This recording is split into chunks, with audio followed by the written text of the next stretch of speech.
Hey everyone, and welcome back to the Mystery Riff channel. I'm David Paulides, and I'm back in let's just call it the silo here in northern Montana. The weather outside is absolutely brutal tonight. Just a few days ago, it was 80 degrees and beautiful, and now the temperatures have plummeted. And the rain is falling hard. That is Montana for you. A land of extremes. Today, we're diving back into the heart of the missing 411 phenomenon. But we're starting in a deeply, deeply personal and reflective place.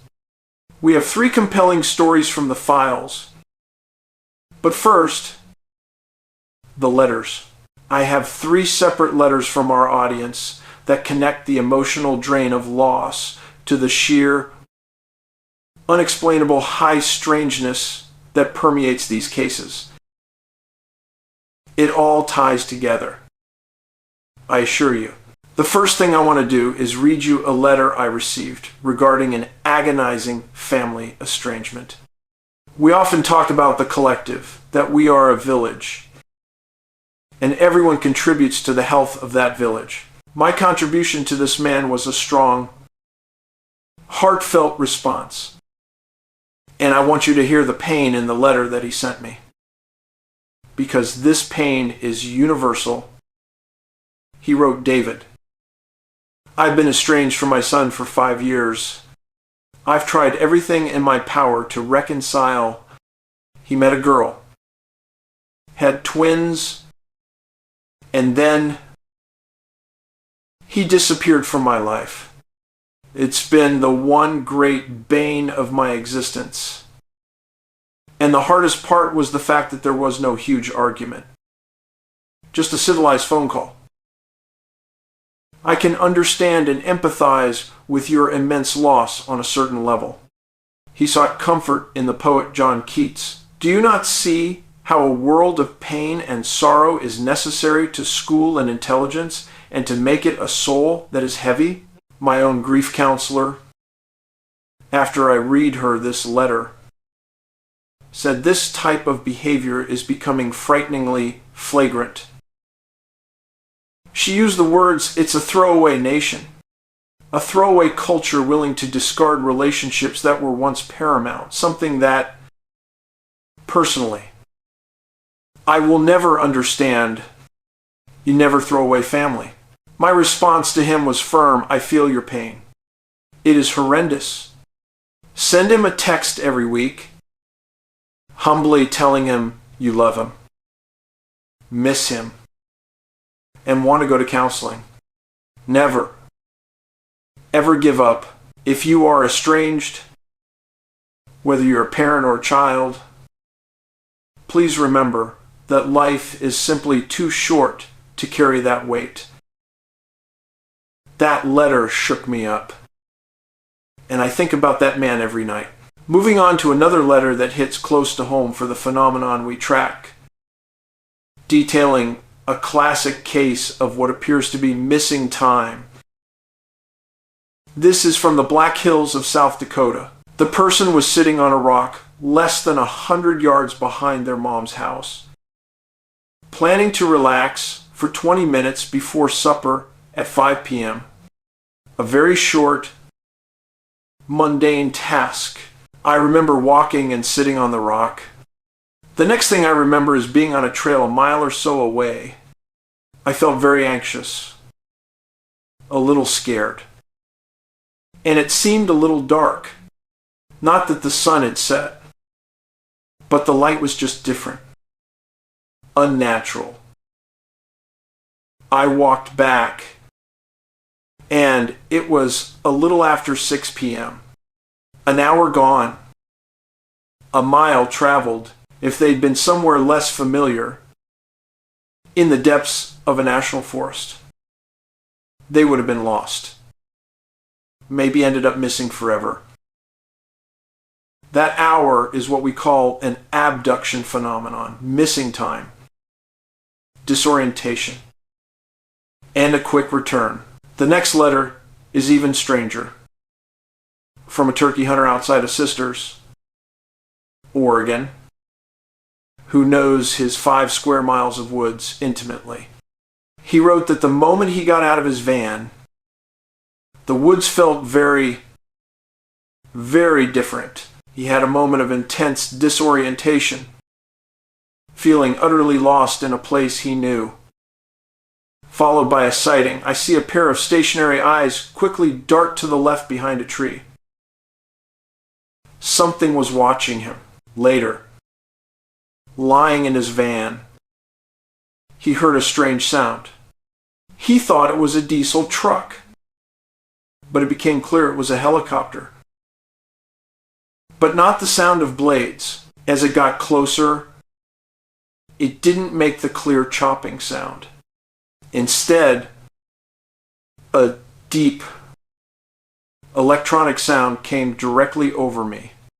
A disembodied voice in his head told him to leave, to move. He drove a half-mile away, parked, and immediately felt peace and fell asleep. We keep hearing these accounts, the strange helicopters, the feeling of being watched, the forced movements. It reminds me of what high-level intelligence figures are starting to admit. People like Chaim Eshed, confirming that yes, aliens are here, and there are underground facilities. Why are these credible people risking everything to tell us this? Finally, a phenomenal story from Shelley in Flagstaff, Arizona, near the San Francisco Peaks, an area rich with indigenous history and high strangeness. This involves what she believes was a dimensional veil lifting. She was sitting in her truck late one evening when it tilted. A black, transparent figure of a woman, soaking wet, sat in the passenger seat. She smelled of mud and rain. Though the sky was clear, the figure knelt down to a bag holding a small child and whispered, "Shh. She can see you." This implied awareness, a recognition of Shelley's presence across some unseen barrier. The woman left, and an enormous, shadow-like masculine figure took her place. He looked like a flat, transparent black shadow covered in mud and twigs, with completely see-through eyes. Then the vision changed as she stared ahead. The hood of her truck faded, replaced by a recently used wet campfire setting. She was staring into another time, another place. She instantly thought the figure was taking her into his world.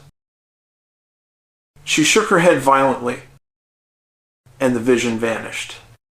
What would have happened if she had let that image grow? Would she have simply vanished from her seat? Now, let's transition into 3 official missing 411 cases, because they show the relentless pattern that connects these deep woods experiences to urban disappearances. Case 1, the scholar athlete in Bermuda. Mark Dombroski, 19 years old, an academic and a stud athlete, went missing in March 2018. He was a co-captain on his college rugby team. A true leader, Mark was last seen leaving a bar at 1:05 a.m. 2 days later, his body was found in a moat around Fort Prospect. The official report was death by falling a significant distance. Here's the key for the 411 profile water: a fall from a significant height and a point of separation. He was on his cell phone when last seen. His wallet and phone were on his body when found. Friends, this matches almost every case I've written about in missing. 411, a sobering coincidence. A very clean profile found right next to the police station. Case 2, the cold case of Wild Horse Mesa. Mike Walczak, 61. Went missing in January 2005 from Castilla County, southern Colorado, in several feet of snow. No tracks. His truck, keys, and wallet were all inside the house. The stove was on. A pot was on it. It looks like he stepped outside because he heard something, and he was gone. His daughter, Sarah, was stonewalled by the local sheriff for years, who refused to hand over reports or accept help from the Colorado Bureau of Investigation. I was personally told by a contact to just drop it. Something is terribly wrong in Castilla County, a region already known for high strangeness, including cattle mutilations.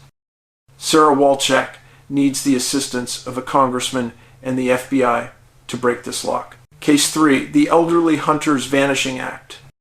Alvey Webb, 86 years old, a respected former school principal, went missing in October 2019 from the San Juan National Forest in Colorado. He was elk hunting, in good condition, and knew the area well. His son and grandson placed him 100 yards from the trail. They returned an hour later. Alvey wasn't there. A massive search by helicopter and canines, which picked up no scent, found nothing.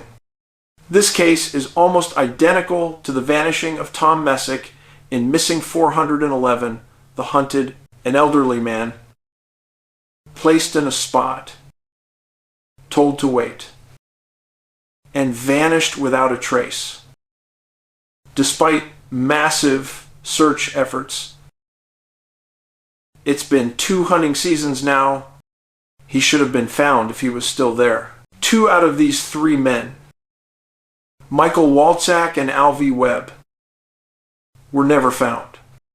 Mark Dombroski's body was found under profile circumstances. The pattern, it always persists. I want to end where we began, with the man who is missing his son. If you have that opportunity, break down those barriers. For parents and children who have separated, please, life is simply too short. Our village is someplace special, and we need to be aware. We need to look out for each other. Thank you for watching the Mystery Rift channel. Please, give this video a thumbs up, post it on your social media sites, and check the links below for our books and films.